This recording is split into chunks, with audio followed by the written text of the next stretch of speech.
반갑습니다.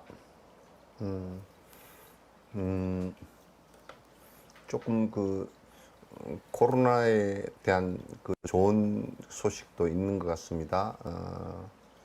mRNA 계열의 그러니까 화이자 백신과 모더나 백신은 지금 이제 거의 뭐 연구된 내용이니까 학술지에 올린 내용이니까 아마도 한 몇 년 정도의 면역 체계가 형성되는 것 같다 이렇게 이제 보는 것 같습니다.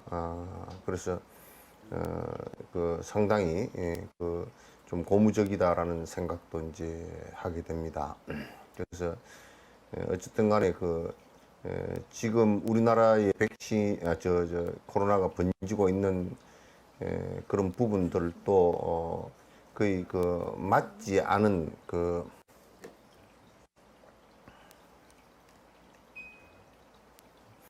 백신을 맞지 않은 사람들, 그 다음에 뭐 한 번 맞은 사람들이 돌파 감염이 됐다, 부분적으로 프로테이지는 낮지만은 돌파 감염이 됐다든지 뭐 그런 정도인 것 같습니다. 그래갖고 두 번씩 맞은 분들은 거의 걸리지 않는 것 같고, 한 번 맞은 분들은 조금 돌파 감염이 있는 것 같고, 그래서 백신이 확실히 효과가 코로나를 종식시키는 데는 백신 외에는 다른 대안이 없다라는 것도 이제 한 것 같습니다. 그래서 전 국민이 다 이제 백신을 다 맞았으면 하는 바람입니다. 그리고 이제 제가 조금 뒤에 가면 또 잊어버릴까 싶어서 먼저 말씀을 드리고 하겠습니다. 지금 입보리 행론을 만들고 있는 것은 입보리 행론이 청전 스님께서 번역하신 것이나 로덴께서 번역하시고 주석하신 것이나 또는 누구야 하엄자 스님께서 이제 또 번역하신 한문을 가지고 번역하신 내용 등이 있는데, 이제 그건 로덴이 번역하신 것은 굉장히 인도 철학적으로 설명이 아주 자세히 잘 돼 있고요.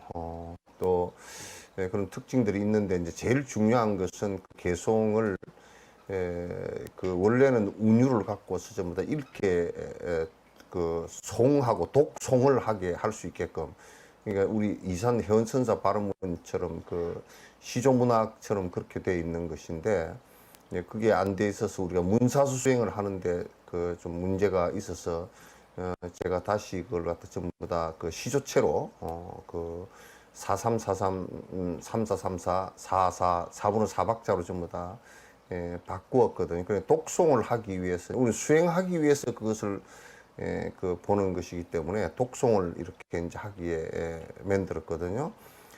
그래서 그 책도 독송하기 쉽게끔 책이 이제 이렇게 우리가 옛날 대장경 찍은 것처럼 찍을 때 길게 한 장을 이렇게 찍어가지고 두 페이지를 한 장에 찍어서 이렇게 접습니다. 그러면 사실상은 4페이지인데 접어져 있기 때문에 두 페이지로 돼 있거든요. 그래서 한지로 하고, 그래서 한지가 질기고 뭐 값은 비싸지만 질기고, 그래서 계속 책상 위에 놓고서 읽고 독송하기 좋게끔, 또 넘기면 책이 따라서 넘어오거나 그러지 않고 이제 잘 유지가 되거든요. 그래서 독송할 수 있게, 문사수 수행을 할 수 있게끔 이제 만들어서, 안에 읽으면 이해하고 그 다음에 기억도 하기가 쉽게끔 그렇게 이제 만들어서 그 책을 갖다 오래전에 만들려고 했다가 이번에 이제 계기가 돼서 만드는데, 이제 그 책에 대해서 조금 이제 제가 이제 꼭 말씀을 드릴 부분이, 제가 이 시간에 말씀을 드렸는데 내가 이 얘기를 갖다 좀 잘 못 들은 것 같아요. 내가 다시 보기 해가지고 다시 들어보니까 이 얘기는 바로 했는데 내가 조금 말을 명확하게 하지 않았다는 것이 있습니다. 그래서 지금 이제 BTN에서 불교 텔레비전에서 요 죽음을 말 판책나마의 죽음을 말하다 해서 끝나고 바로 입보행론으로 들어가려고 이제 하고 있는데 거기에 텍스트로 이걸 가지고 이제 할 생각입니다. 그래서 지금 BTN에서 그 자막이 지금 나가고 있어요. 나가고 있어서 책을 받아볼 사람들을 전화번호하고 주소하고 그 보내라 그랬고 지금 여기도 똑같이 그렇게 책을 받아보실 분들을 전부 다 이게 지금도 이 연락처 나가죠. 네. 여기에 연락처에 그 받으실 분 이름하고 그 다음에 전화번호를 주시면 혹시 이제 뭐 주소가 잘못되거나 그러면 전화를 드릴 수 있으니까 전화번호하고 이름하고 주소를 정확하게 좀 적어서 책이 오는 경우가 들어 왕왕 많습니다. 그러면 또 붙여야 되는 상황이 벌어지니까 그렇게 이제 좀 해주시면 BTN에서 우리가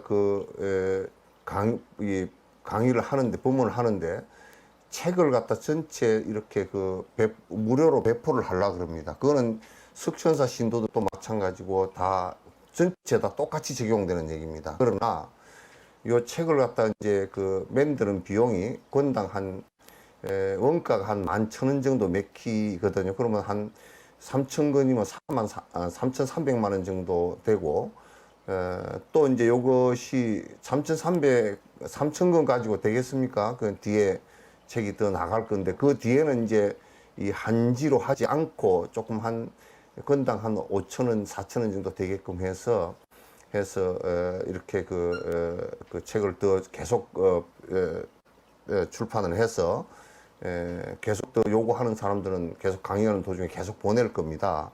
그런데 이제 그 돈이 여러분에게 책 한 권 사시오 이 얘기가 아니고요. 아니고 책은 100% 다 무료로 다 나갑니다. 나가니까 내 돈 책값 보냈으니까 돈 주시오. 그렇게 하면 다 안 보낼 겁니다. 그렇게 하시지 말고 여러분들이 10건이면 10건, 20건이면 20건, 30건이면 30건 여러분이 같이 동참을 하셔가지고 법보시를 하겠다 이 생각을 가진 분들만 보내세요. 돈을. 건수하고 상관없이 본인들이 나는 이번에 거기에 좀 동참해서 보내겠다 그러면 얼마를 보내시든지 그렇게 해서 법보시를 해 주시기 바란다 그 얘기입니다. 그 얘기를 명확하게 좀 말씀을 드리고서 해야 되겠다라는 생각을 먼저 이제 서두에 그 말씀을 좀 드리고, 그러니까 이 계좌가 나가는 부분은 이 BTN에서는 계좌가 안 나갔습니다. 안 나가고 지금 이 인터넷 방송 하는 데만 계좌가 나가니까 여기는 법보시 할 사람들만 자, 내는 책을 또 그 얘기 하지 마십시오. 나는 돈을 50만 원 보내니까 50만 원치 책을 보내시오. 그렇게는 하지 마세요. 그거는 내가 책 장사를 하려고 하는 게 절대 아니니까 책 받아보실 분은 개별적으로 전부 다 주소해서 보내주시고 보내주시면 그대로 전부 다 무료로 다 나갈 겁니다. 무료로 나가고 내가 법보시를 하는데 동참을 하겠다 하시는 분만 안 하실 분들 안 하셔도 아무 이상 없습니다. 이상 없으시니까 동참하실 분들만 보내주시기 바랍니다. 그렇게 하면 돈이 조금 이제 여유가 있으면 다음 출판하는데 계속 책이 출판이 되어서 많은 전국에 있는 사람들에게 보시를 할 거니까요. 그렇게 좀 해주시기 바랍니다. 오늘 말씀드린 것도 또 조금 이해가 좀 또 다른 얘기로 받아들이실지 이제 잘은 모르겠는데 어쨌든 간에 책은 전부 다 100%다 무료입니다. 근데 이제 본인이 법보시 하실 분들만 가격과 상관없이 본인이 내가 얼마 정도 법보시를 하겠다, 얼마 정도 법보시 하겠다 이렇게 해서 통장으로 그냥 나는 이름 보내신 분들의 이름도 안 볼 겁니다. 안 보고 본인들이 내신 공덕이니까 그대로 받아서 그대로 집행을 할 겁니다. 그렇게 해주시기 바라고요. 오늘은 37 여기에 개송해 보시면 몇 페이지인가 오늘 55페이지의 맨 끝부분에 37 보리도품 조도품입니다. 보리도 깨달음을 이루는데 37가지 37조도품이에요. 37조도인데 이건 소성에서 사실 있었던 것이고 또 대성에서도 이제 이걸 차용해서 다 씁니다. 그래서 도를 이루는데 전부 다 도움이 되는 그러니까 도를 이루는데 전부 다 이게 그 도도야. 조도라는 건 도울 조자거든. 도를 전부 다 도움이 되는 이것을 37가지를 갖다 이제 그 말씀하셨는데 그게 37조도라고 그렇게 얘기합니다. 그냥 수행하는 사람은 이것을 갖다 분명히 한번 그 짚고 넘어가야 될 상황이거든요. 그래서 오늘은 37조도에 대해서 조도품 이게 이제 소승경전에도 나오고 소승경전에서 주로 나옵니다만 대승경전에도 37조도가 많이 인용되고 이렇게 해야만이 깨달음을 이룰 수 있다는 것을 갖다 이제 말씀을 하신 것이니까 여러분께서 이제 꼭 그 37조도를 갖다 우리가 한번 들어보고 또 그 안의 내용을 기억하고 실행한다 그러면 큰 도움이 되리라는 생각을 갖습니다. 제일 첫 번째는 그 사념처입니다. 항상 우리가 생각을 하는데 우리의 생각이 근원적으로 어떻게 되어 있어야 되는가? 근원적으로 어떻게 생각이 여기에 사념처일 때 넉사자하고 생각념자하고 고처자 이렇게 얘기하는데 그런데 그 사념처 그러면 생각하는 것 이런 것으로 번역하지만 생각을 어떻게 그 네 가지의 생각을 해야만이 깨달음의 도를 할 수 있는 계기가 된다고 말이지. 그러니까 여기 요 안에 특징들이 전부 다 핵심은 뭐냐면 무아를 갖다 체득해서 공성 체득을 해서 욕심을 완벽하게 버리게 하는데 그 뜻이 있습니다. 그래서 이게 이제 제일 첫째가 37조도품 가운데 제일 조도 가운데 도를 닦는데 꼭 필요한 것이 첫 번째 사념처입니다. 네 가지 생각을 이게 기본적인 생각의 네 가지를 꼭 이게 기본적으로 가져야 된다. 그런데 이제 여기에서 이런 생각이 정리가 안 되면 우리가 도를 닦는다고 하더라도 이게 그 잘못되기가 쉽고 엉뚱한 방향으로 가기가 쉽다 그런 뜻이 되겠죠. 첫 번째는 신념처입니다. 이게 이 몸뚱아리를 어떻게 생각하냐. 그 다음에 수념처.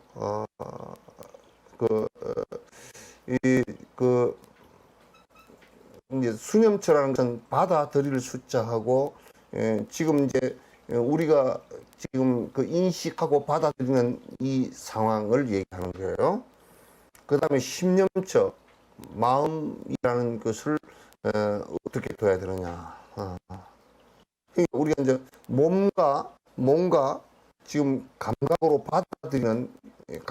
받아들이는 이것, 그 다음에 그 마음이라는 것, 그 다음에 존재라는 것, 법념처. 법념처럼 존재라는 것하고 이 네 가지, 그러니까 신수심법입니다. 신수심법을 얘기합니다. 여기에서 우리가 우리 몸을 어떻게 생각해야 될 것인가. 우리 인터넷 뒤졌나? 응? 인터넷 뒤지면 여기 신념처를 뭐라고 하는지 한번 봐봐. 네가 읽어봐.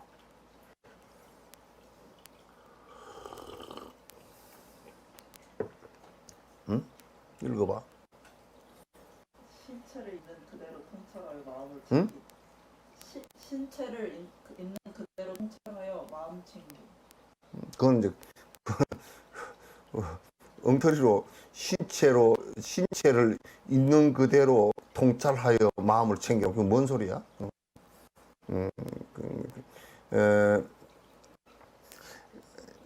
이 몸뚱아리라는 것을 그냥 우리가 이렇게 좀 생각해 보자 그 말이죠. 몸뚱아리는 것은 그냥 사대가 모인 것일 뿐이다 그런 생각이에요. 그 사대가 모였다고 흩어져 버릴 것이다 이렇게 생각을 하란 말이에요. 이 몸뚱아리를 생각할 때 그게 몸뚱아리의 영원성이 전혀 없다 그 말이죠.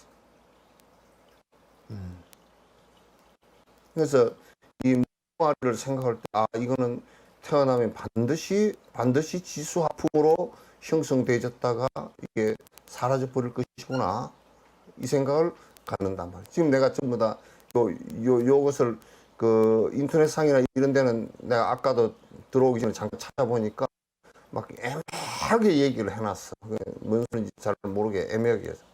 그 다음에 수념체는 그냥 이게 이제 우리 몸에 집착할 수 있는 게 아무것도 없다 그 말이에요. 사대로 이루어져서 그냥 이거는 실체가 없이 헛질 것이다, 그런 얘기예요. 그 다음 수념처럼 뭐냐면 우리가 감각으로 받아들이는 것을 그때 이 감각으로 받아들일 때, 여러분이 감각으로 우리가 받아들이는 것이 눈, 안, 입, 설신이 6가지 감각으로 받아들이잖아요. 받아들이는데 받아들일 때 좋다라고, 내가 참 좋아라고 받아들이는 것과 싫어라고 받아들이는 것 자체가 전부 다, 내가 지금 받아들이는 그 자체가 전부 다 고통이다 그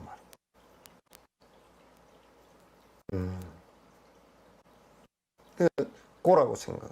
그러니까 내가 지금 좋은 것이라고 참 좋다라고 받아들일 때 애착이 일어나면서 그것이 전부 다 변화하는 것이고, 그것이 전부 다 사라지는 것이고, 또 그래서 미워한다라고 할 때도 역시나 마찬가지로 내가 고통이 일어나고, 내가 좋아하는 것이라는 것도 전부 다 변화해서 고통이 일어나는 거죠. 그래서 내가 만약에 내 자식이라는 생각으로 자식을 항상 우리는 그렇게 해서 관찰하고 받아들인단 말이에요.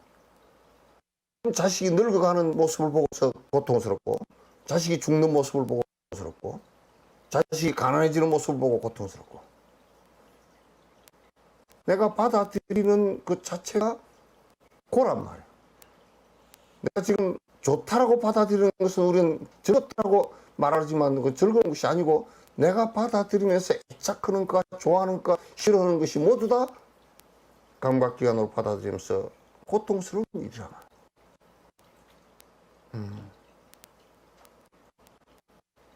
그 다음에 신념처럼 마음이라는 것이 전부 다 일어나는 것이 전부 다, 이 마음이라는 것도 여러분이 생각해 놓고 보면 전부 변화하는 것이라. 실체가 하나도 없어. 이 신념처도, 이게 마음이라는 게 내가 지금 고집해서 하는 것들이 전부 다 이것도 고일 뿐이라. 고집한 이런 마음들이라는 것도 전부 다 고통일 뿐이란 말이야. 그래서 이건 전부 다 변화하는 것이니까 고통일 뿐이다. 그러니까 신념처를 생각할 때는 전부 다 이보다 전부 마음이라는 것이 안 변하는 마음이 한 가지도 없구나. 다 변하는 것이구나. 그건 관심무상하다. 마음을 할 때 전부 다 변하는 것이죠. 영원성을 하나도 갖고 있지 못한 것이다. 이렇게. 간법 뭐하나? 이 세상에 존재하는 관념적 법이건 대상이건 간에 전부 다 실제가 있는 것이 하나도 없다. 우리가 수행을 한다라는 것은 바로 이런 그 사념처를 네 가지 우리가 생각하는 이 생각을 갖고 있지 않고, 우리가 만약에 몸뚱아리가 이게 뭐 예뻐져야 되고 뭐 어째야 되고, 이거는 오래 살아야 되고, 이거는 뭐 건강하게 살아야 되고 뭐 어째야 되고, 이렇게 한다면 그는 이미 수행자가 아니다 말이죠. 감각기관으로 받아들이면 즐거운 일이고, 이거는 뭐 괴로운 일이니까 싫고, 이런 식으로 이분법적으로 받아들여가지고서는 그건 수행자가 아니다. 우리가 받아들이고 지금 좋다, 이쁘다 하고 생각하는, 또 밉게 생각하는 것들이 전부 다 고통을 불러일으킬 수 있는 것이다. 마음이라는 것은 전부 다 무상해서 변하는 것이다. 내 생각과 대상이라는 것도 전부 다 아가 없는 것이다 라고 관찰하지 않으면 욕심이 안 떨어진다. 욕심이 안 떨어진단 말이야. 그러면 그거는 그 돌을 닦는데 아무런 그 돌을 닦는 것이라는 게 집착을 벗어나게 하는 것인데 그 집착을 벗어나는데 아무런 도움이 안 된다. 그럼 집착을 왜 벗어나느냐? 그냥 그렇게 살지. 그냥 그렇게 살면 온갖 집착이 일어나고 애착이 일어나서 고통이 계속 반복되기 때문에 지금 수행을 하는데 기본적으로 생각이 이 네 가지 생각이 바탕에 사념체가 기본적인 바탕이 돼야 된다. 이 몸뚱아리는 결국은 사대로 이루어져서 곧 사라질 것이구나. 곧 사라질 것이구나. 내가 지금 감각기로 보고 듣는 것이 전부 다 애착과 그 애착과 미워함, 정의심을 일으키는 전부 다 것이구나. 이 마음이라는 것은 내가 일으킨 이 신념이라는 것도 전부 다 변하는 것이구나. 대상이라는 것도 전부 다 아가 하나도 없는 것이구나. 무아이구나. 그 대상을 살펴볼 때 전부 다 무아로서 살펴봐야 된다. 그러니까 내 몸과 마음과 대상을 살펴볼 때 전부 다 무아이고 공생이고 전부 다 변하는 것인 줄 살펴보지 못한다 그러면 그는 도 닦는 사람이라고 이제 할 수가 없다 그런 얘기죠. 그 이제 37조도 네 가지 가장 중요한 사념체예요. 사념체요. 그 다음에 이제 그 사단이라는 게 있는데 사정단 또는 사단 또 사정건 네 가지 부지런히 해야 될 것. 안 그러면 네 가지 부지런히 끊어야 될 것과 정장시켜야 될 것 이런 뜻이에요. 사단자는 끊을 단자예요. 끊는데 끊는 것과 이어나가는 것이 바른 것이어야 된다는 뜻으로 도를 이루는 데 도움되는 것이라는 뜻으로서 정자를 썼어요. 사정단, 사정건자는 부지런할 건자예요. 부지런히 정진한다는 뜻이에요. 정진하는 뜻이에요. 그 다음에 그 사정단 또는 정건의 첫 번째가 단단이라는 게 있어요. 단단이라는 게 뭐냐면 악한 일이 먼저 이미 악한 일이 있었다면 그 악한 일이 더 일어나지 않게끔 끊는 것을 얘기하는 거예요. 이미 악한 일이 내가 분노심을 한번 일으켰다라고 했을 때 그 분노심을 갖다가 이미 일어나 버렸단 말이에요. 그럼 뭐냐면 내가 일어나 버렸으니까 계속 한다는 것이 아니고 일어났던 것을 끊어주는 것을 얘기해요. 그건 단단이라고 그래요. 그래서 만약에 뭐 술을 마시는 일이 벌어졌다고 그건 벌어졌으면 그건 이미 내가 모를 때 그게 벌어졌단 말이에요. 그래서 습관이 되죠. 그러면 이제 더 이상 일어나지 않게끔 지금에 끊는 거예요. 그걸 단단이라고.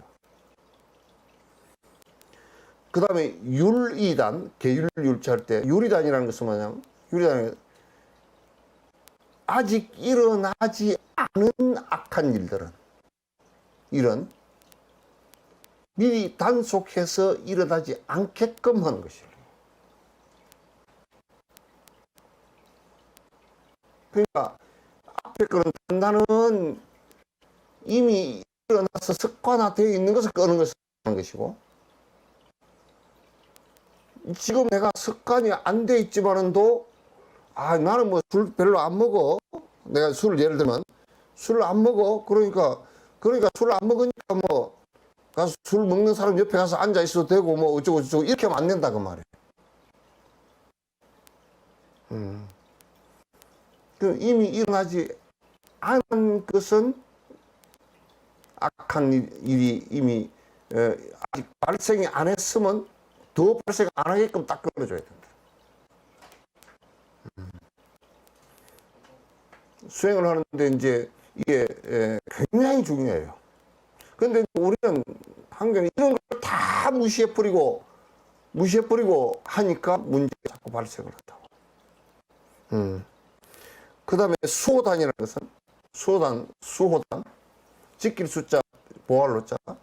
수호단이라는 것은 뭔 얘기냐면, 이미 일어난 착한 일은 자꾸 보호해서 더 잘 되게끔 해놔. 그 선을 자꾸 지속시켜 나가는 것을 얘기해요. 그래서 우리가 이제 선을 한다, 참선을 한다 그랬을 때, 선을 한다 그랬을 때는 그게 좋은 것이거든요. 그러면 이제 이미 그걸 내가 선을 해왔으면 그걸 더 확장시켜서 점점 더 해나가는 것을 얘기해요.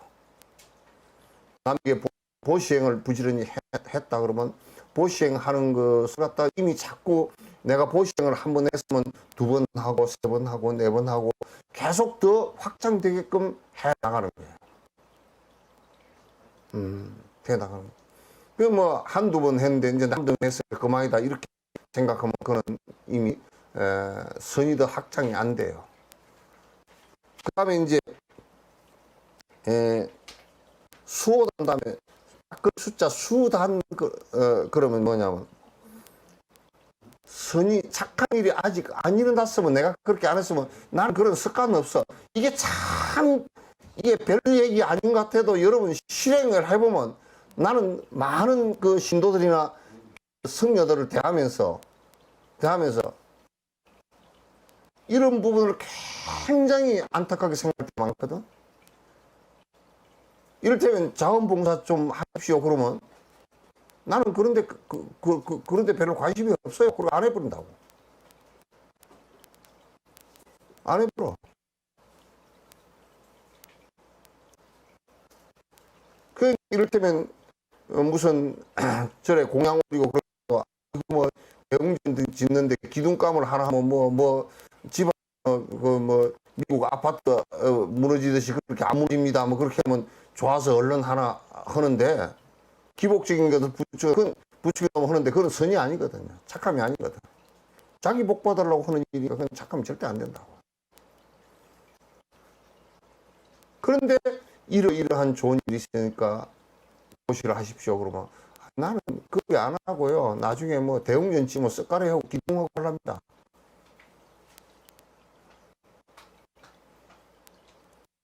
선함을 판단하는 기준도 잘 돼 있지 않거든요.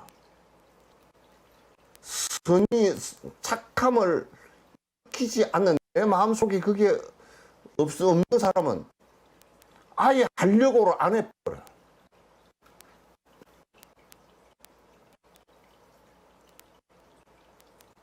그래서 그걸 갖다 자꾸 합리화시키고 정당화시키고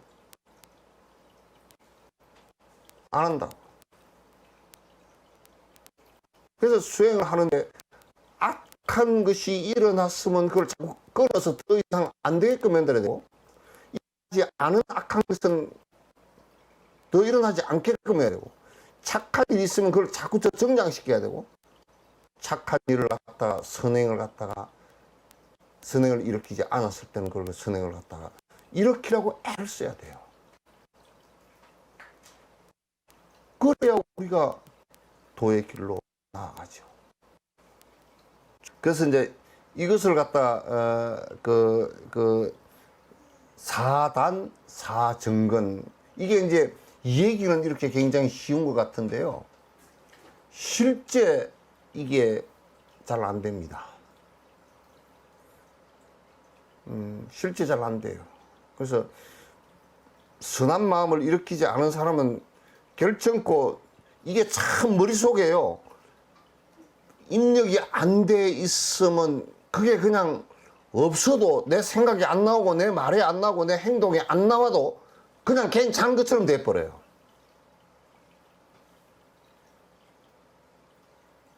그래서 무슨 말을 하더라도 그 말을 갖다 잘 못 알아듣는 거예요. 잘 못 알아듣는 거예요. 그 다음에 세 번째 그 사신족이 있어요. 사신족. 신족이라는 말은 무슨 얘기냐면 이게 번역할 때 신족 그러면 그 신이라는 것은 이제 그 정신신자를 쓰는데요. 정신신자를 쓰는데 요거를 신통하고 얘기하는데 신통이란 말이 무슨 말이냐면 자유라는 말이랑 똑같은 말입니다. 그 신족하다는 자유로서 어디에 얽히지 않고 자유로서 그 족하다 만족됐 완성됐다고 말해요. 자유로서 완성됐다 그러네요. 그 사신족인데 제일 첫 번째 욕신족이에요. 욕신족은 뭐냐면 욕이라는 것은 하고자 할 욕이거든요. 이제 이게 뭐냐면 저 인터넷에 보니까 많이 그 틀리게 많이 해놨더라고요. 욕신족은 여러분이 수행을 하거나 선행을 하고자 할 때 거기에 자유롭게 접근할 수 있느냐라는 얘기죠. 이를테면 내가 복을 적게 지었다 그러면 하려고 해도 안 되는 거예요, 이게. 뭘 좀 하려고 그러면 그냥 몸이 아파 버리거나 또는 뭐 많은 얽힘이 있어가지고 그 얽힘에 그냥 구속돼 버리거나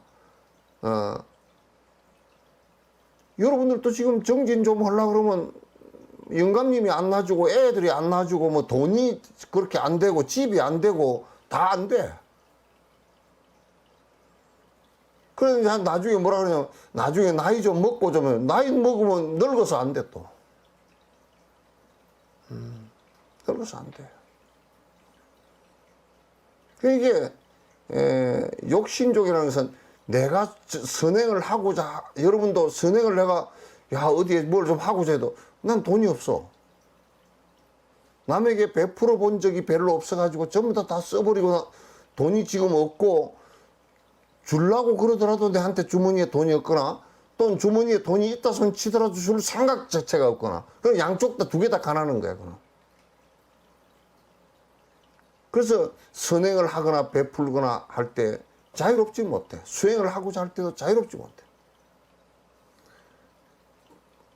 근데 우리가 내가 이제 좀 우스갯소리 비슷하게 영감님이 수행에 대해서 깊이 이해를 하고 있어. 그리고 돈을 갖다 내가 안 벌어도 충분히 쓸 수 있어. 애들도 전부 다 어머님 정진 드시는데 이번에 결제하는데 안 갔다 오십니까? 그래. 몸도 건강해. 그러면 이번 결제 어디 좀 들어갔다 와야 되겠다. 자유롭지. 자유로운데 그런 자유가 되질 않아. 뭘 하려고 그러면 쫙다 대추나무 연줄 걸리듯이 걸려가지고 양쪽에서 잡아당겨 그냥. 그래서 맨날 뭘 한다고 샀고 뭐 냥냥냥 해샀고 뭐 했으면 좋겠고 징징 울고 그래서 하도 되는 게 없어. 그래서 대부분이 다 포기하고 살아. 그 맨날 답답한 게 뭐냐면 스님 집에서 그 선정행을 닦으면 어쩔까요? 그거 쉽지 않아. 왜? 그 쉬운 것 같으면 부처님께서 저 성으로부터 나가가지고 저 숲속에 가서 호랑이가 왔다 갔다 하는 데 가서 정진을 하라 그랬겠어. 밥은 그냥 성에 들어와서 2km나 걸어 들어와서 얻어먹고 한 끼만 얻어먹고 가서 나무 밑에 앉아 있으라 그랬겠냐고. 여러분이 집에서 정진을 하려고 하니까 돼야지. 영감님 밥 해주라 그러지. 한 끼를 안 해주고 나면 그냥 그릇이 저 아파트 밑으로 날아내려가고.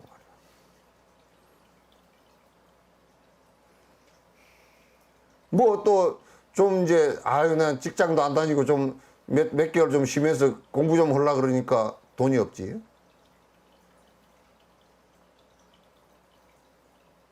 뭐 좀 하고 앉았어. 그러니까 애가 삑삑거리고 앉았지. 전화 오지. 텔레비전이 뭐 하지. 친구 찾아오지.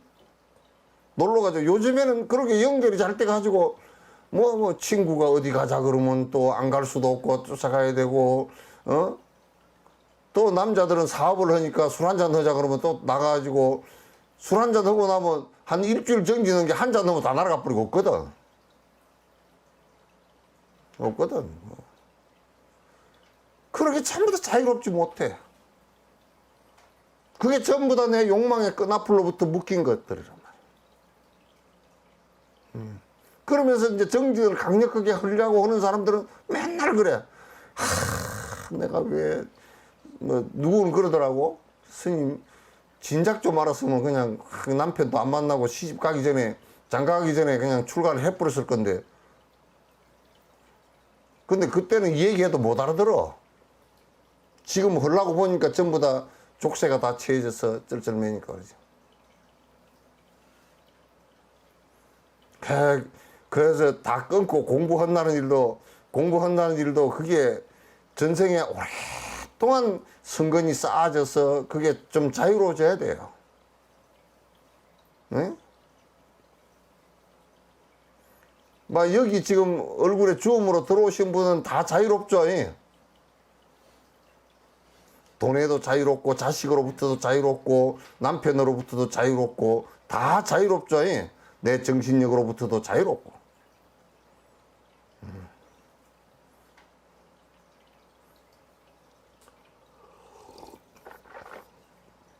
욕심쟁이. 근신족이야? 근신족이야. 근신족은 뭐냐면 이게 몸이 안입이 설신이 육건이 자유로워야 돼. 자유로워야 돼. 뭐 경을 좀 보려니까 눈이 어두워서 안 보이고 무슨 뭐 참선을 하니까 무릎이 아파서 안 되고 허리가 아파서 안 되고 108배를 해보려니까 의사 병원에 가니까 관절염 있다고 하지 마라 그러고.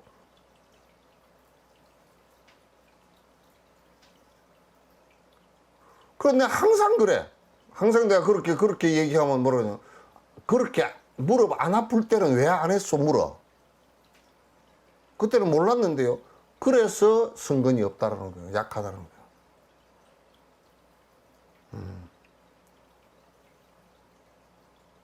거예요. 그래서 박복해서 맨날 뭐 하려고 하면 공부를 좀 하려고 하면 부처님 당시 때 젊어서 태어났으면 뭐 도 얻기가 그냥 호주머니 익은 밤 끄덕이보다 더 쉽잖아요.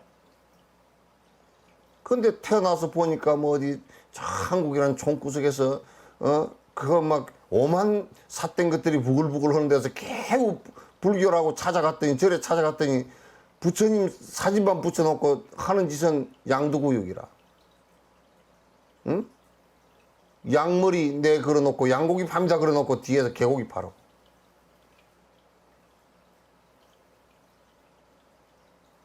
그래서 다 불전불후라. 또 내가 태어났다 그러면 부처님 오시기 전에 깜깜한 시절에 태어나고 또 부처님 가버린 뒤에 한참 뒤에 태어나가지고 법문이 어떤 법문이 제대로 된 법문이 바로 된 법문인지도 듣지도 못하고 이런 세상을 갖다가 우리가 살아가고 있단 말이야.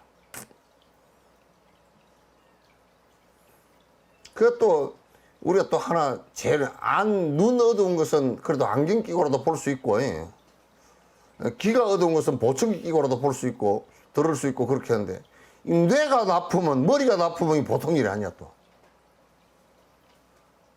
이거는 뭐 머리 좋아지는 약도 없고 무슨 약이 없어. 그러면 무슨 소리 했는지 알아듣지도 못해. 맨날 듣기는 하는데 못 알아들어. 못 알아듣는단 말이야. 육건이 청정하다는 얘기는 그래서 우리가 보고 듣고 기억하고 하는데 좀 이게 감각기관이 말이죠. 우리가 이 미각적인 부분만 잃어버려도요, 많은 정신적 부분이 결함이 일어나요. 청각 부분을 우리가 많이 잃었다 그러면 법을 들을 수가 없잖아요. 시각을 잃어버린다 그러면 부처의 말씀을 볼 수가 없어.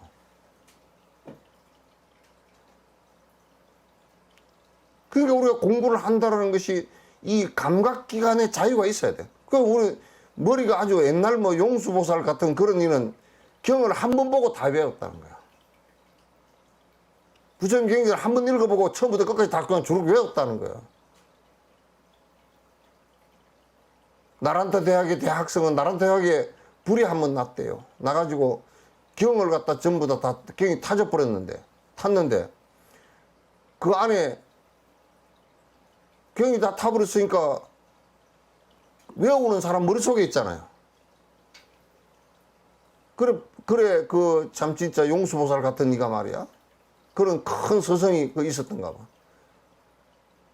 그래가지고 그 통 속에 냉한 기름을 갖다가 넣어놓고 기름 속에 앉아가지고 열이 위로 올라가니까 계속 외우니까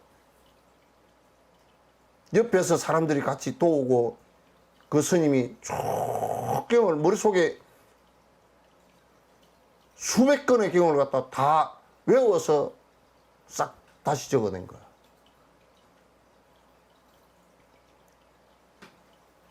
그럼 뭐 우리는 뭐라고 얘기를 하면 어저께 일주일 전에 스님이 그 얘기를 했던가 말았던가 그것도 기억이 안 나.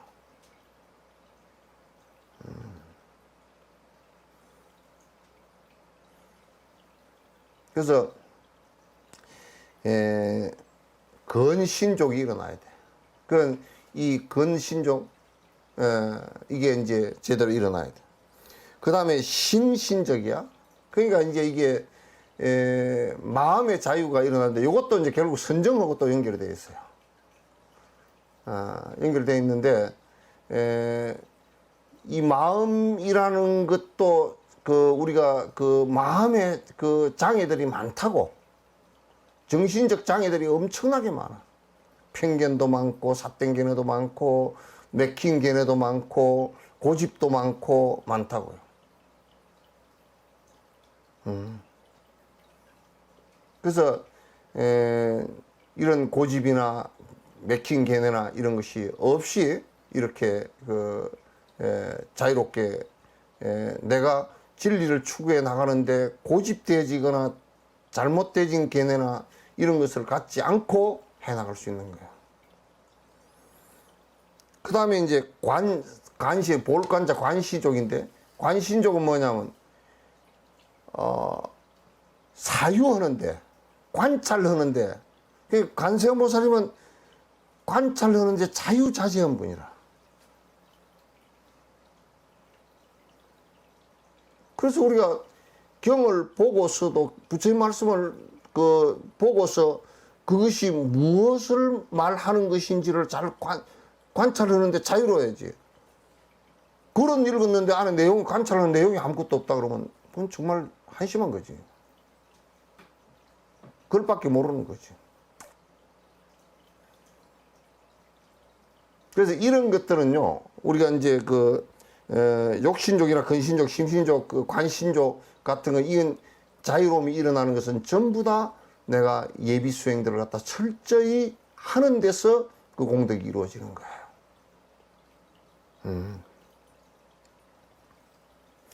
그 다음에 네 번째, 오근이 있습니다. 오근. 그는 이제 뿌리라는 것인데요. 뿌리라는 건데, 이게 이제 참 요 공부 내용도 굉장히 중요한 내용이에요. 처음에 믿음의 뿌리가 있어야 돼요. 우리들 속에 믿음이라는 것이 존재치 않고 자꾸 의심하는 것을 가지고 계속 반복한다면, 우리가 심지어는 다리를 건너가더라도 다리가 무너지지 않을 것이라는 믿음이 있으니까 다리를 건너가는 것이고, 그 집 속에 우리가 방 안에 이렇게 앉아 있는 것도 집이 무너지지 않을 것이라는 믿음이 있으니까 앉아 있는 거란 말이에요.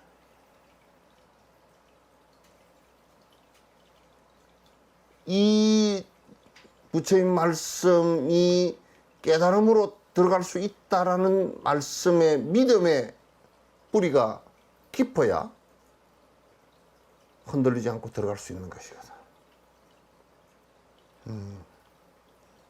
그 믿음의 뿌리가 깊지 않으면 못 들어갑니다. 우리가 이제 인간과 인간관계에 있었어도요, 그 사람이 정말 상대에 대한 믿음을 갖다가 서로 신뢰를 갖고 있어야 인간관계에서도 좋은 관계가 형성이 되져요. 수행을 하는데 신근이 없으면, 믿음의 뿌리가 없으면 안 됩니다. 그러니까 하엄경 같은 경우도 제일 첫 번째가 신근을 얘기했거든. 믿음이 모든 공덕의 어머니가 된다, 그렇게 얘기했거든.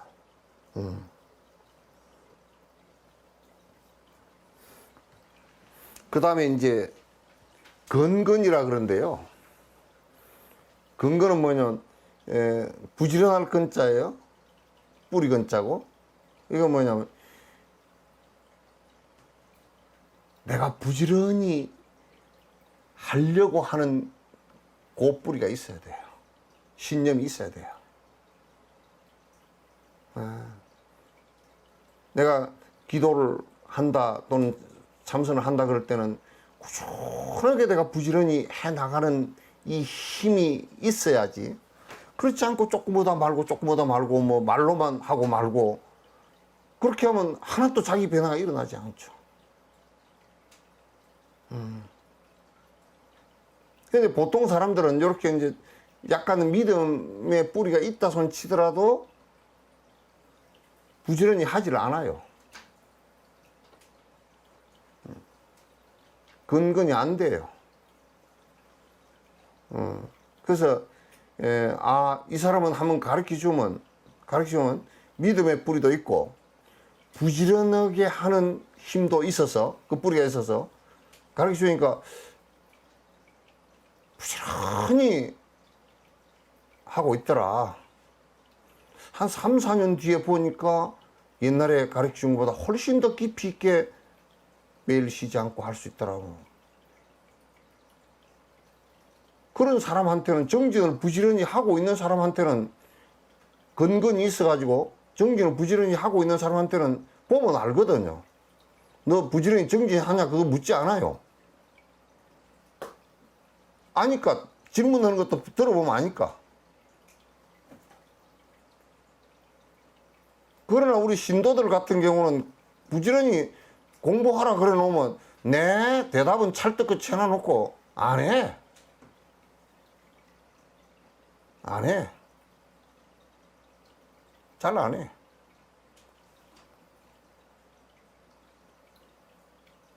이거는 꾸준하게 안 하면 부지런하게 건정진하는 이 뿌리가 약해서 부지런하게 안 하면 내 변화가 일어나지 않고, 내 변화가 일어나지 않으면 아무런 쓸데없는 거예요.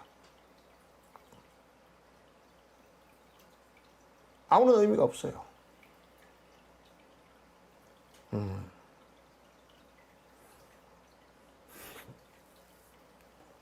그 다음에 염건이라.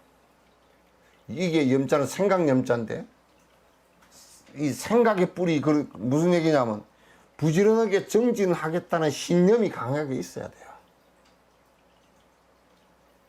신념이 강하게 있어야 돼요. 신념의 뿌리가 강해야 돼요. 어저께까지는 뭐 대답 네 해놔놓고 오늘 생각이 또 바뀌어가지고 왔다 갔다 그냥 산만하고 그렇게 하면 안 돼요.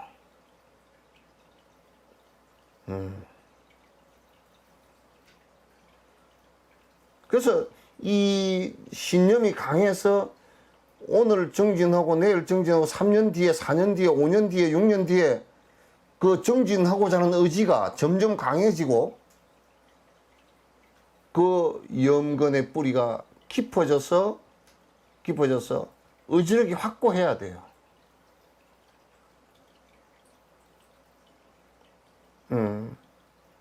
이런 게 이제 허약하니까 나이가 좀 들어가서 나이가 한 60, 70 된 사람한테 요즘 부지런히 정진합니까? 아이고 정진이고 뭐가 나 죽으십니다 이러고 앉았어. 퍼져가지고.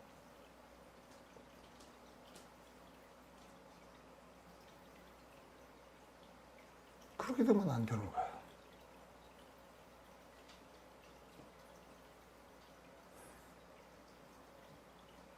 그 다음에 정건이야. 그 선정할 때 정건이야. 정건은 뭐냐면 집중할 수 있는 힘의 뿌리가 있어야 돼요. 뭘 뭐 부지런히 하고 다닌다 그러는데 산만해가지고 오락가락하면 그거 안 돼. 온갖 산만해가지고 선정력의 뿌리가 정력의 집중력의 뿌리가 없으면 안 된단 말이야. 우리가 이제 이를테면 무슨 일을 하나 하더라도 나는 전에 그런 그 일을 하는 사람을 봤어. 그 처사가 일을 하는데 밭에 가서 괭이질을 해가지고 풀을 좀 이게 두둑을 이렇게 돋우다가 한 10분 하다가 아이고 허리야 던져버리고 가가지고 뭐하고 앉았냐면 저 가가지고 또 나무 자르고 앉았어. 그 나무 한 10분 자르고 아이고 팔이 아파 못하겠다고 저 가가지고 또 저 뒤에 가서 마당 쓸고 있어. 하루 종일 일을 해도 일이 뭘 했는지를 몰라.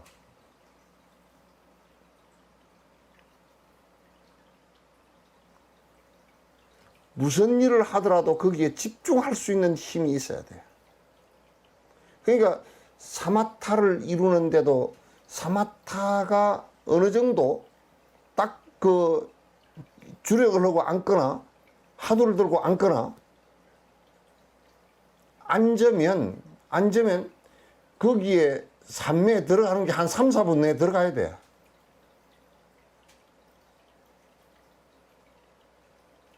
뭐 산매에 들어가는데 그냥 한번 10분 돼도 딴 생각하고 앉았고 졸고 앉았고 그렇게 뭐 어디다 써?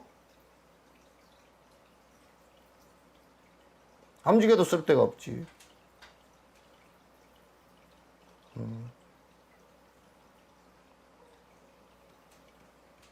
그래서 여기에 정근도 있어야 되고요. 그 다음 지혜 뿌리도 있어야 돼. 해근이야. 왜 지혜 뿌리가 있어야 되냐면 판단 능력이 없어져 버려. 이게 뭐가 옳은 건지 그런 건지도 몰라.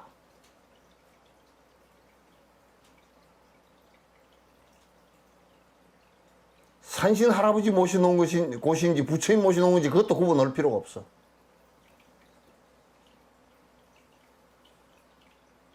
이거는 부처님 말씀에 옳은 말씀인지 부처님 말씀에 그런 말씀 틀린 말씀 부처님 말씀에 옳은 말씀과 그런 말씀이면서 왜 구분해야 되느냐면 부처님 말씀에 옳은 말씀이라는 것은 번뇌를 버리고 나를 평안케 하는데 도움되는 약이고 그런 말씀이라는 것은 아무리 해도 도움이 하나도 안 되고 오히려 안 좋아지는 약이란 말이야. 안 좋아지는 건 해가 되는 독약이란 말이야.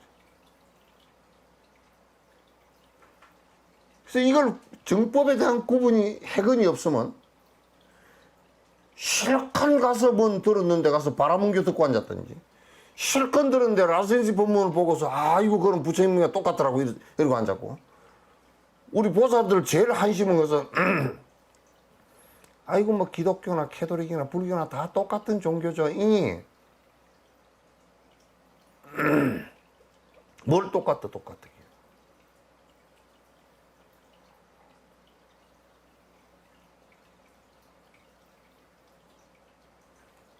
그래서 판단하고 구분할 수 있는 해근이 있어야 돼. 이건 나는 미국 사람들이 좋은 점이 딱 하나 있더라고. 뭐냐면 무슨 병원에서 누가 약 처방을 하잖아요. 그 뭐 아스피린을 처방했다 그러면 아스피린이 미국 식약처에서 어떻게 뭔 때문에 먹는 약이고 그게 부작용이 뭐고 먹을 때 뭘 했으면 안 되고 이런 것을 자기가 공부를 다 해.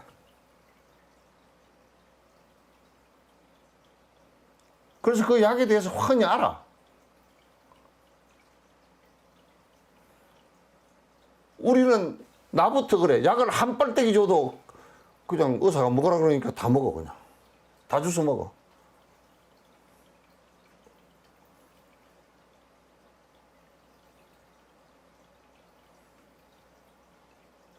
그래 잘못된 나이롱 의사 맞으면 사람 죽는다니까?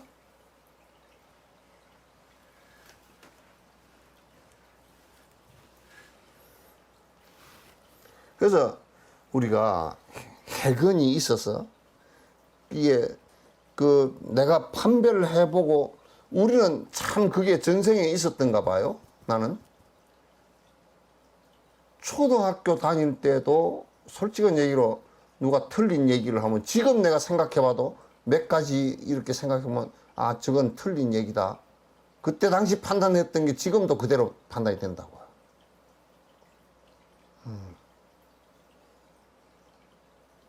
판단된다고 지금도.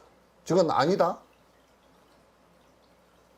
이제 우리 어머님이 지금도 그거 가니까 간판이 붙어 있더라고요. 그 내가 그 말은 안 하겠어. 그 할머니가 그 아마 무슨 도덕교라고 뭐 도덕교라고 붙어 있는 천리교인가 도덕교인가 천리교 도덕교 뭐 붙어 있는 하여튼 그 길을 우리 어머니가 나를 데리고 갔어. 데리고 갔는데 그때 그 할머니가 무슨 말을 하는데 굉장히 할머니가 뭐 모시옷을 깨끗이 입고 머리를 갖다 가리마를 2848 아니 가운데 가리마를 타고 이렇게 탁 쪽을 찌르고 앉아가지고 할머니가 그 나한테 그 예언을 하더라고. 아 신이 들었다고 그러더라고. 그래서 어린 나이에 그때 농담이나 지금 농담이나 비슷했어. 나는 고무신 신고 왔는데 그랬어.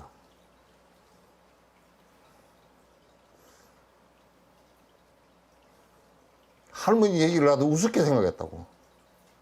할머니 무슨 저 헛소리 하고 내가 고무신 신고 왔는데.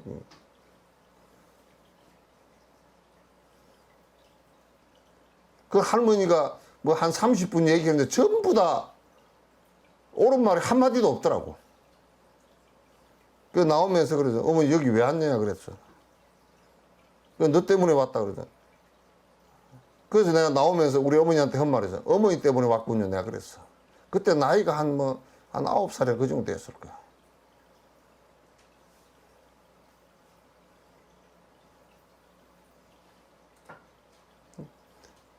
이게 본인이 지금 해놓은 것이 밥인지 죽인지도 구분이 안 되고 누가 뭐라 그러는데 생선인지 나물인지도 구분이 안 되면 그거 어디다 써먹을 거야? 그거 어디 부엌에 들여놓겠어요?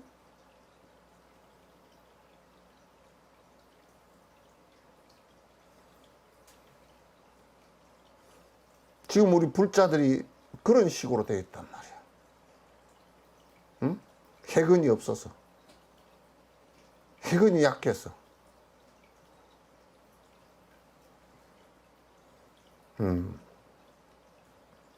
아니, 내가 이거는 이제 농담 비슷한 건데, 우리는 여기에 서시장을 이렇게 나가서 이렇게 걸어가서 보면요. 아, 이 할머니는 채소를 갖다 받아서 파는 양반이구나. 아, 이 할머니는 자기가 파는 분이구나. 아, 이거는 지금 캐서 온 것이구나. 이거는 지금, 이 하우스 안에서 캐온 것이구나. 그런 거 다 구분을 하거든. 100%는 안 해도 거의 다 구분 다 해. 요거는 밭에서 키운 더덕이구나. 이거는 산에서 캐온 더덕이구나. 그건 구분 다 하거든.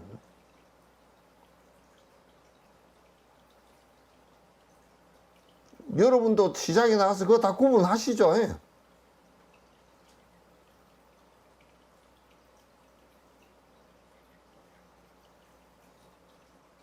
그 구분 못하고 이제 맹 뭐 농약 친 거 사다 먹거나 할머니가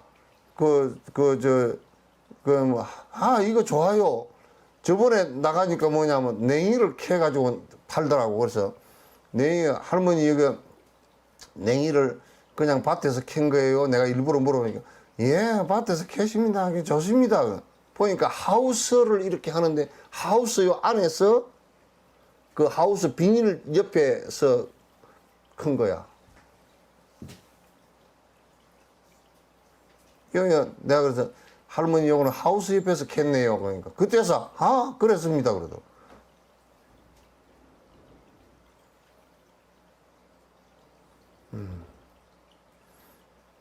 그러니까 우리가 이제 해건이 있다라는 것은 지혜의 뿌리가 있다라는 것은 이렇게 시장에 나가서 나물 하나를 보고서도 구분할 수 있는 능력이 있는 것처럼 부처님 말씀에 저 사람이 얘기하는데 저건 틀린 얘기구나. 저거는 부처님 말씀에 옳은 얘기구나. 이걸 명료하게 구분할 수 있어야 돼. 그래야 내가 헛길로 안 가지. 그래야 부처님 제자가 되지.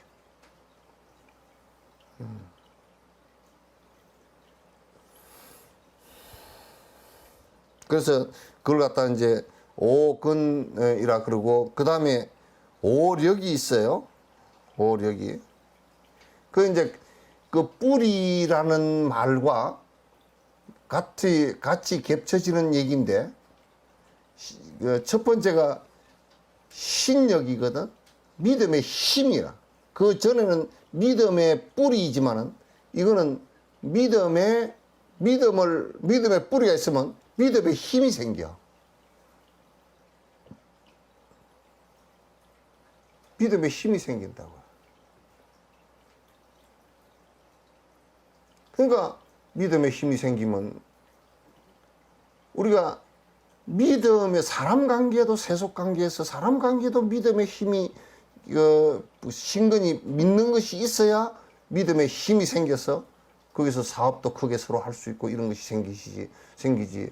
그와 마찬가지로 신행을 하는데도 불법을 수행하는데도 돌을 닦는데도 믿음의 뿌리가 있어야 믿음의 힘이 있어 나를 변화시킬 수 있는 힘이 생긴다. 그걸 믿고 건널 수 있는 힘이 생긴단 말이에요. 그게 첫 번째 실력이라고 그래요. 믿음의 힘이라고 그래요. 그래서 우리가 여기서 서울을 가는데 그 서울 가는 버스를 타고 어디로 거쳐서 올라가면 이게 그 서울이구나 하는 이것을 그런 믿음이 있어야 거기에 가는데 추진력이 생긴단 말이에요.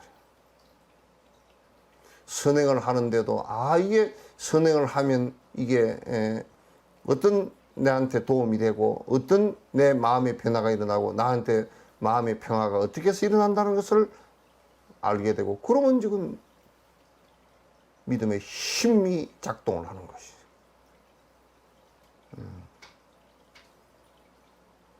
그 다음에 이제 믿음의 힘이 생기면 앞에 건건처럼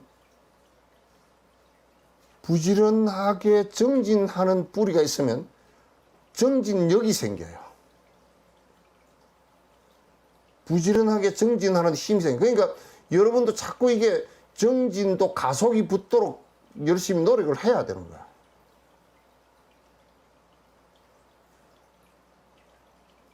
정진력이 생겨야 이제 우리가 돌아다니는 힘이 생겼다든지 또는 뭐 술 먹는 힘이 생겼다든지 담배 피우는 힘이 생겼다든지 그건 사람 죽이는 힘이라 전부 다.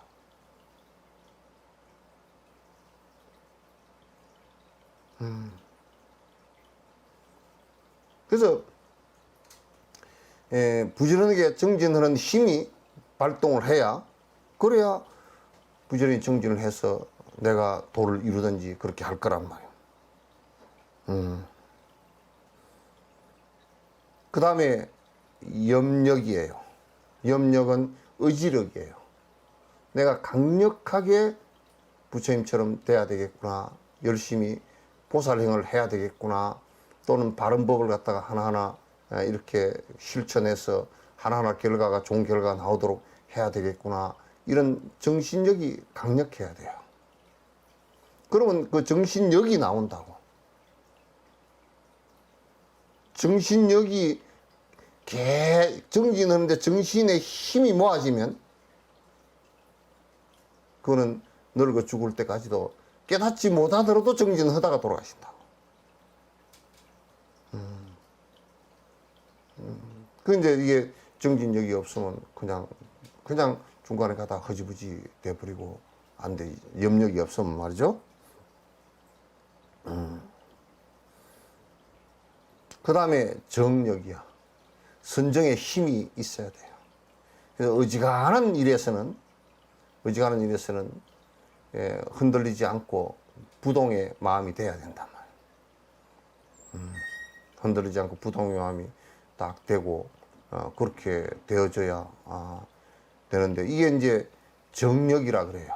그런데 이게 정력이 깊어지면 죽음에 이르러서도 꼼짝 안 한다고. 우리는 지금 죽음까지 갈 필요도 없이 뭐 조그마한 일만 있어도 마음이 훌쩍 뒤집어져 버리잖아.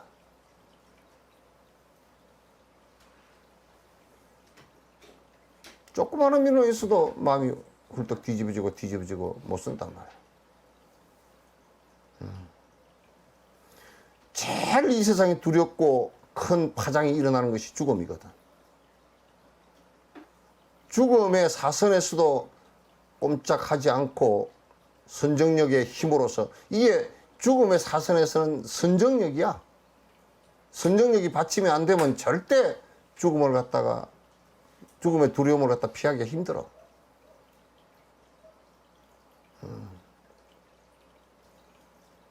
그렇게 해서 선정의 힘이라는 것은 그 파장이 일어나지 않고 흔들리지 않는다는 뜻이야. 집중해서 흔들리지 않는다는 뜻이야. 그 다음에 해력이란 말이야. 해력은 지혜의 힘이거든. 관찰을 보면 이거는 자성이 없고 공성이구나. 전부 다 무상한 것이고 변하는 것이구나. 그건 다 그렇게 관찰되지. 내가 뭐 이제 죽으니까 한스럽고 뭐 이런 소리 안 한다고. 그 해력이 있어야 돼. 그래서 이렇게 되어지면서 이제 도의 깊이에 점점 이제 들어가는 거란 말이야. 이제 여섯 번째는 칠각지야, 칠각지. 이 각지라는 말이 무슨 얘기냐면 이 지자는 가지 지자니까 그거는 뭐 해석할 필요가 없어. 그 일곱 가지 깨어 있는 정신이란 뜻이야. 깨어 있는 거. 일곱 가지가 항상 일곱 가지 정도 일곱 가지가 깨어 있어야 돼. 일곱 가지 깨어 있는 방식이야. 첫 번째 염각지야. 생각염자 염각지인데 이건 뭐냐면 생각이 만약에 마약에 취해서 멍해가 있다거나 술에 취해서 멍해가 있다거나 집착하는 것이 강해서 누가 그러더라고. 하도 여행을 갔는데 보석이 너무 좋아서 사람들 다 간 줄도 모르고 거기 서 있었다는 거야. 그러면 그건 생각이 벌써 흐려버린 거라. 남이 가는 줄 알아야 될 거 아니에요.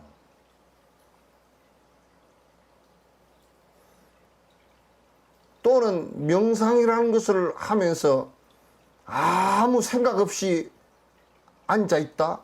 그것도 생각이 깨어있는 게 아니란 말이에요. 그래서 불교의 명상은 염불주력을 할 때도 염불이 관세음보살을 하는 여기에 생각이 같이 있어야 돼. 생각이 하나로 집중된다는 뜻이지 생각이 없어진다는 뜻이 아니란 말이야.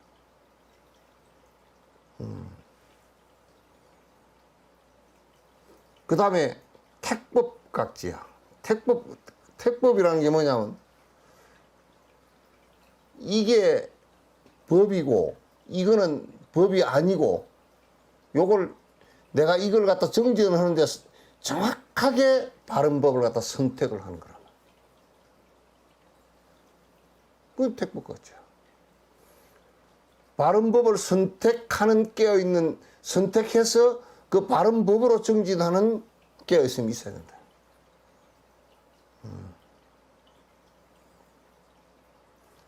그 다음에 정진각지야.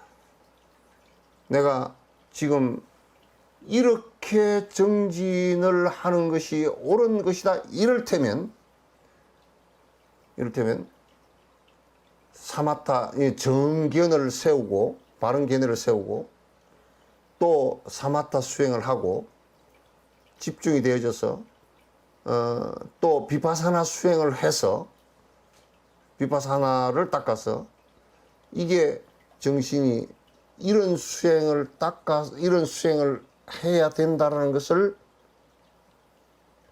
내가 잘 아는 것을, 바른 견해가 일어나서 잘 아는 것을, 이 정신이 깨어 있어야 된다. 이렇게 정진을 하면 되는구나 라는 이 정신을 알아야 된단 말이야. 그 다음에 그 시각지인데, 시각지는 뭐냐면 정진이 돼 나가는데 사마타 수행을 하거나 비파사나 수행을 하면서 정진이 돼 나가는데 번뇌가 떨어져 나가는 모습을 자기가 느낀단 말이야. 이게. 확확 줄어드는 모습을 느끼고 이게 지금 돼 간다라는 걸 느낄 때 시각지야. 깊은 희열 속에 잠긴단 말이야. 그걸 깊음에 깨어있다. 시각이야. 그 다음에 이제 오는 것이 경안각지야.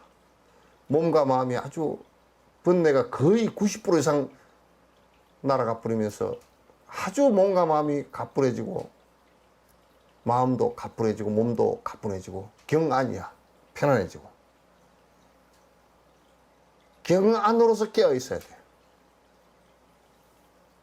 경안으로서. 근데 보통 사람들은 이렇게 될 때 그냥 그 집중을 해서 혼짐 상태에 들어가서 지금 도교나 브라만교처럼 혼짐 상태에 들어가서 그냥 편안해져 버린 것을 갖다 얘기하는데 그거 아니야. 경안이 내가 아주 몸과 마음이 가뿐해졌다는 것을 내가 알아. 그렇게 깨어 있어. 그 다음에 정각지야. 선정정자 정각지란 말. 그건 뭐냐면 집중이 딱 되어져서 오락가락하는 생각이 하나도 없는 깨어있는 생각이 되겠다. 그러니까 연불을 하면 연불에 그대로 하루 종일 집중이 되어져 있단 말이야. 하두를 하면 하두에 하루 종일 집중이 되어져 있단 말이야. 그걸 정각지 그래요. 그 다음에 이제 마지막에 사각지가 돼. 이 버릴 사자거든.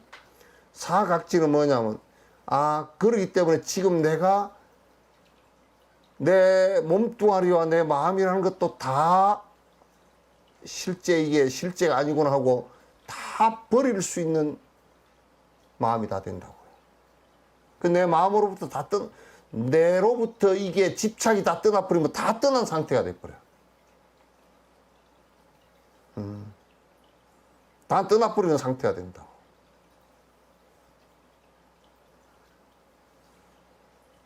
그래서 이게 6번째 칠각지 그래요.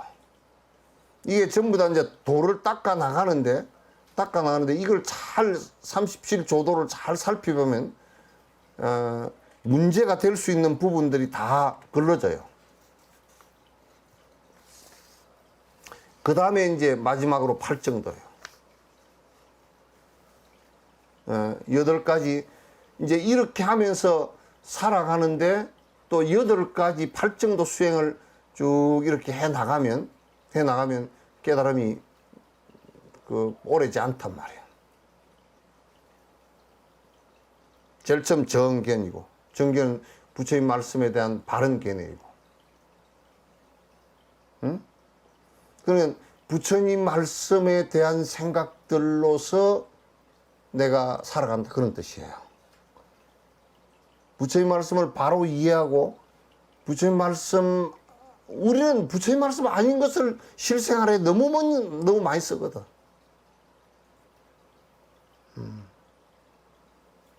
부처님 말씀 아닌 것을 너무 많이 쓰면서 정진한다고 떠들고 있거든. 그러니까 본문을 계속 듣고 경을 보고 그러면서 바른 견해를 갖다 정견을 쌓는. 그 다음에 그 정사유인데 그건 이제 그러면 이제 내가 견해가 바르면 생각하는 것도 바른 생각이 돼. 부처님 생각으로 바로 돼. 정사유야. 그 다음에 생각이 발라지면 정어가 돼. 말하는 게 전부 다 부처님 말 외에는 잘 안 나와. 그러니까 정어라는 것은 부처님 말씀이라는 뜻이야 그냥. 잘 안 나와. 그 다음에 정업이고, 정업이라는 것은 뭐냐면 내가 지금 살아가는데 반복하는 것이, 반복해서 하는 것이 삿된 것이 아니고 부처님 말씀에 따라서 공덕을 쌓고 선행을 하고 하는 것으로서의 생활이란 말이에요.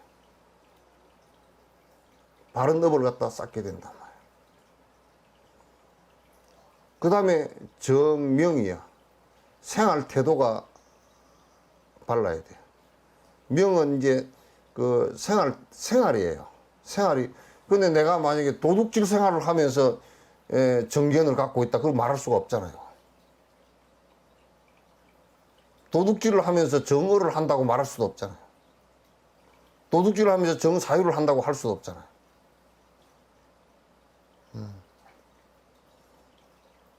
그 다음에 정건이야. 정진을 하는데 부처님 말씀을 따라서 번뇌를 갖다 떨어뜨리기 위한 바른 정진을 갖다가 쭉 해나간단 말이야.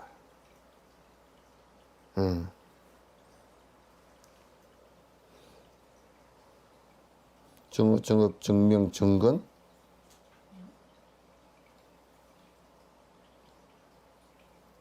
그 다음에 이제 정정. 여기에 정정이라는 것은 번뇌를 떨어뜨리기 위한 화두선이나 또는 연불선이나 다른 것처럼 그냥 먹먹해지고 혼짐 속으로 빠져들고 뭐 생각이 없어지고 이런 것이 아니고 번뇌를 떨구고서 지혜가 일어나게 하는 선정이란 말이에요. 그게 정정이라고. 그 다음에 여기에 이제 정해, 바른 비파사나, 바른 비파사나를 해나, 그러니까 바른 관을 해나간단 말이에요. 지금 이게 이제 전체가 합해서 37조도예요. 37개예요. 이게 이제 이렇게 정진을 갖다 해나감으로써 이게 내가 번뇌가 끊어져서 도에 들어갈 수 있는 여기에 도라는 것은 중도입니다. 공성을 체험한 중도에 들어갈 수 있는 힘이 전부 다 이 37가지 이 수행법에 의해서 형성되어질 수가 있다는 뜻이에요.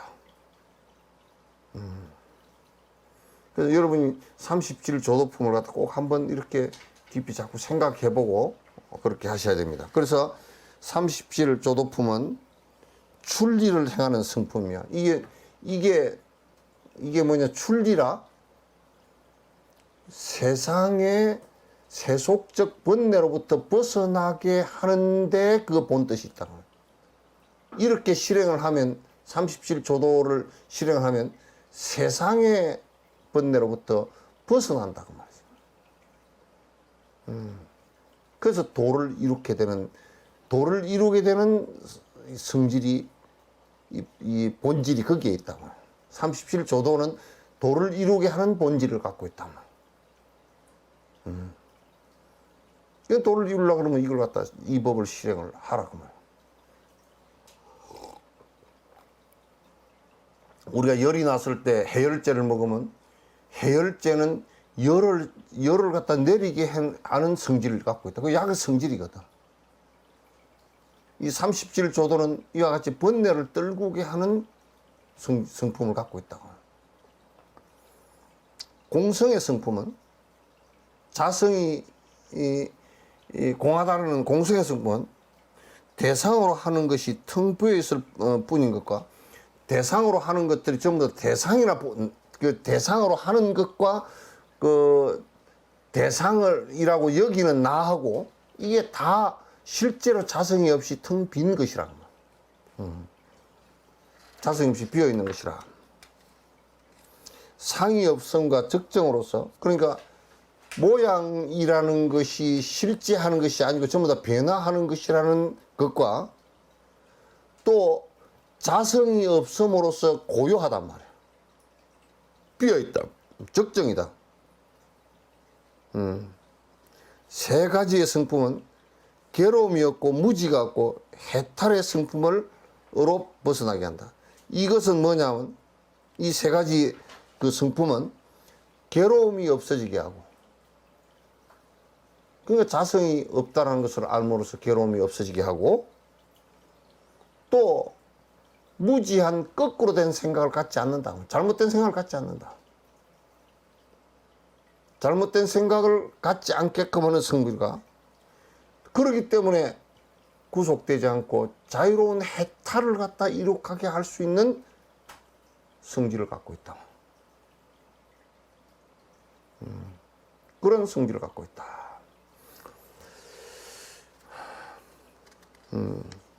오늘은 여기까지만 하시죠. 예.